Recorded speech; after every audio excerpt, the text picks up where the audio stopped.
എന്തൊരു കൊച്ചാ ഇതെന്തൊരു ചിരിയ. അത് പിന്നെ അറിയത്തില്ലയോ, ചിരിക്കാൻ തുടങ്ങിയാൽ ചിരിയോട് ചിരി, കരയാൻ തുടങ്ങിയാലോ കരച്ചിലോട് കരച്ചിൽ. இந்த அம்மாவோட ஓல்ட் ஸ்டோரிஸ் எல்லாம் கேட்டா எப்படி சிரிக்காம இருக்கும்.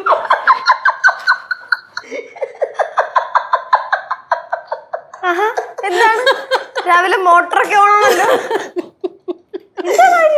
ஐயோ கோமடி கதையா சொல்லிட்டு இருக்காங்க. ആരുടെ? അമ്മോട്. നീ പറയട്ടെ ഭവാനി, ഞാൻ പറയും. മടങ്ങിയിരുന്നേ അമ്മ പറയാമ്മ, ഞാൻ കനകം കേട്ടോടെ. പണ്ട് ഒരു മൊബൈൽ ഇറങ്ങിയ കാലമാണേ. ചെറിയ മൊബൈലല്ലേ, ഈ സ്വിച്ചുള്ള കീപാഡ്. Keypad mobile. ആ മൊബൈൽ എങ്ങനെ ഒരെണ്ണം ഭവാനിക്ക് കിട്ടി. ഭവാനി അടുക്കള ജോലിയെല്ലാം കഴിഞ്ഞ് അത് എടുത്തോണ്ട് വലിയ ഗമയില് കുടുംബശ്രീക്ക് പോയി. കുടുംബശ്രീക്ക് പോയ വഴി മൊബൈൽ അടിച്ചു. മൊബൈൽ വൈബ്രേഷൻ അടിക്കുന്ന കണ്ട് ഉടനെ ചാടി എടുത്ത് ഈ മൊബൈൽ ഒരൊറ്റ തൂക്കി വീശിട്ടോ. പേടിച്ചു. പിന്നെ പേടിക്കത്തില്ലയോ? ഞാൻ അറിയുന്നുണ്ടോ ഇതിരുന്ന് വിറയ്ക്കുമെന്ന്. അതും വിറച്ചതോ എന്റെ ശരീരം മൊത്തം ഒരു വിറവില് കയറി. ഞാൻ എന്തോ എടുത്തു, ഇതെടുത്ത് വലിച്ചെടുത്ത് ഒറ്റയേറി. എന്റെ ധാരണ എന്തോ ഏതാണ്ട് ഇങ്ങനെ ഉരുണ്ട് കയറി. അമ്മൂമ്മയുടെ കോമഡി പറയുന്നുണ്ടല്ലോ, ഒന്നും ദിവസം തീരില്ല. ഞാൻ മറ്റേ കഥ പറഞ്ഞു കൊടുക്കട്ടെ. ഏത് പട്ടി ഓടിച്ചിട്ടത്? അതൊന്നും ഇവിടെ പറയാം. പട്ടിയാ? അത് ആരുടെ കല്യാണമായിരുന്നു? അത് കുഞ്ഞമ്മയുടെ മോളെ. കുഞ്ഞമ്മയുടെ തന്നെ. അപ്പൊ ഏതോ അടുത്തൊരു ബന്ധുവിന്റെ കല്യാണമാണ്. അപ്പൊ അമ്മൂമ്മ രാവിലെ തന്നെ റെഡിയായി സുന്ദരിയായി കുളിച്ചൊരുങ്ങി സാരി കൊടുത്ത് റെഡിയായി ഇറങ്ങി. റോട്ടിൽ ചെന്നപ്പോ ഉണ്ട് ദേ നിൽക്കുന്ന ഒരു പട്ടി. അമ്മൂമ്മക്ക് അറിയാലോ, പട്ടിയെ കണ്ടാ മുട്ടിടിക്കും.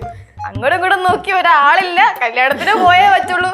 അമ്മൂമ്മ ഒന്നും നോക്കിയില്ല, നൈസായിട്ട് ചെരുപ്പ് പോയി പട്ടി ഒരു അച്ചേറ് തൂക്കി വീശിട്ടീங்களா? തൂക്കി കുറച്ച് ഞങ്ങൾ നോക്കുമ്പോഴത്തേക്കും ഒരു ചെരുപ്പ് പട്ടിയുടെ വായിലും ഒരു ചെരുപ്പ് അമ്മൂമ്മയുടെ കാലിലും. സുഖമായിട്ടൊന്ന് ചെരുപ്പ് കൊണ്ടുപോയി. കല്ല് കിടക്കില്ലയാ? പിന്നെ അന്നേരം അവിടെ കല്ലിരിക്കുക. കൈ കിട്ടതെടുത്തു അറ്റേറ് വെച്ചു കൊടുത്തു. ചെരുപ്പായിരുന്നു കിട്ടിയത്, അത് വെച്ചെറിഞ്ഞു. ശിവാനി, വേറൊരു കഥ കൂടെ ഉണ്ട്, പറയട്ടെ. കഥ പറഞ്ഞു പറയും. പണ്ടേ പടവലത്ത് ഞങ്ങൾ എന്തോ ഒരു ഫംഗ്ഷന് വന്നതാണ് അവിടെ.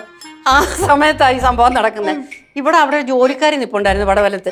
എന്തായിരുന്നു അവിടെ പേര്? സർള. അവിടെ വീട്ടുപേര് ഒന്നും ഉണ്ടായിരുന്നല്ലോ, വേലിക്കകത്ത് സർള. ഫ്ലവേഴ്സ് ടിവിയുടെ സ്മാർട്ട് ഷോയിൽ പങ്കെടുക്കാൻ നിങ്ങളെ ക്ഷണിക്കുന്നു. ഉടൻ തന്നെ ഈ നമ്പറിലേക്ക് വിളിക്കുക. 7593829838. ഫ്ലവേഴ്സ് സ്മാർട്ട് ഷോ ഉടൻ വരുന്നു ഫ്ലവേഴ്സ്. ഇവിടെ ജോലിക്കാരിയായിരുന്നു. ആ ജോലിക്കാരിക്ക് വൃത്തിയില്ല, വെനയില്ല, ജോലി ചെയ്യത്തില്ലെന്ന് പറഞ്ഞ് അവളെ പറഞ്ഞയച്ചു. ഈ വൈരാഗ്യത്തിന് പിറ്റേ ദിവസം രാവിലെ അവള് വീടിന്റെ വാതിൽക്കൽ നിന്ന് അങ്ങ് ചീത്ത വിളിയോടെ അപ്പൊ അയലോക്കത്തുള്ളവരെല്ലാം നോക്കി, ഒച്ചയും ബഹളം എന്തോ നോക്കി നിൽക്കുക. ഇവളെന്ത് ചെയ്ത്, ഇവക്ക് ശരിയാ ഇവളെ സാരിയെല്ലാം കൂടെ അങ്ങ് മടക്കി കുത്തി വെച്ചോണ്ട് ഓടി അവിടൊക്കെ ചെന്നേച്ചാൽ അവള് പറഞ്ഞു എന്റെ ഇരട്ടി ചീത്ത ഇവള് പറഞ്ഞു. ആ ചീത്തയും കൊണ്ട് വേലിക്കാത്ത സർള ഒറ്റ ഓട്ടം. ഈ വഴക്ക് കാണാൻ നിന്നവര് അവര് പുറകെ ഓടി. ഭയങ്കര ബഹളമായിരുന്നു. ഓ, അമ്മ പാടുകത്ത കിടിലല്ലേ? അമ്മേരെ സൗണ്ടാണ് അമ്മേരെ ഐഡന്റിറ്റി. ശബ്ദം ഇല്ലാത്ത ഒരാള്. ഗൗരിയുടെ ശബ്ദം വെളിയിൽ കേട്ടതില്ല. ഗൗരിയുടെ ശബ്ദം സഹിക്കാൻ വയ്യാതാണ് ശ്രീകുട്ടൻ ഇവിടുന്ന് ഗൾഫിലോട്ട് ഓടിയത്. അമ്മ അയ്യോ, ഇങ്ങനൊരു മരുമോളെ.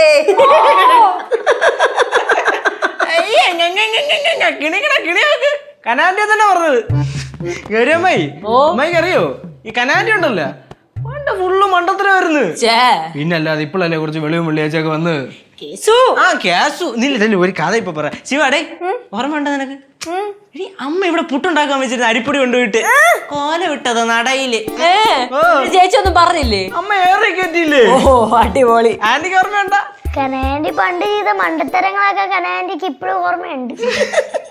അതെ, ഈ പുട്ടുപൊടിയുടെയും കോലപ്പൊടിയുടെയും ഒക്കെ കാര്യം പറഞ്ഞോണ്ടിരിക്കാതെ പൊടി വെച്ച് വല്ലതും ഉണ്ടായി കഴിഞ്ഞാൽ തിന്നായിരുന്നു വിശക്കണം. கேசு இங்க கோமடியா போயிட்டு இருக்கு, நீ பேசாம இரு. அம்மா நீங்க சொல்லுங்கம்மா. സോറി ആന്റി, നടക്കൂല.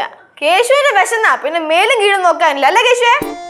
വേറെ ഒന്നുമല്ല അമ്മൂമ്മ, അവരെന്തെങ്കിലും ചവയ്ക്കാൻ കിട്ടിയാൽ മതി. ഭക്ഷണം ആവണമെന്നില്ല, അവര് തൊണ്ടയിറങ്ങണം. കോമഡി. എല്ലാരും കൂടെ എന്നെ ഏറെ കേട്ടാ ഞാൻ പോണേ. Good bye. സൂക്ഷിപ്പോ. അമ്മ അടുത്ത കോമഡി കഥയെ சொல்லுங்க. അയ്യ, അടുത്ത കോമഡി കഥയൊന്നും ഇല്ല. അങ്ങോട്ട് ജോലി ചെയ്താട്ടെ. അതെ അങ്ങോട്ട് ജോലി ചെയ്തോട്ടെ. പിന്നെ ഈ തമാശ പറയുമ്പോഴത്തേക്കും വിളിക്കണേ, നമ്മള് വരാം. എന്നെയും വിളിക്കണേ, ഞാനും വരാം. നീയും വാ, പോവാ. Follow me. ഫ്ലവേഴ്സ് ടിവിയുടെ സ്മാർട്ട് ഷോയിൽ പങ്കെടുക്കാൻ നിങ്ങളെ ക്ഷണിക്കുന്നു. ഉടൻ തന്നെ ഈ നമ്പറിലേക്ക് വിളിക്കുക. 7593829838. ഫ്ലവേഴ്സ് സ്മാർട്ട് ഷോ ഉടൻ വരുന്നു ഫ്ലവേഴ്സ്.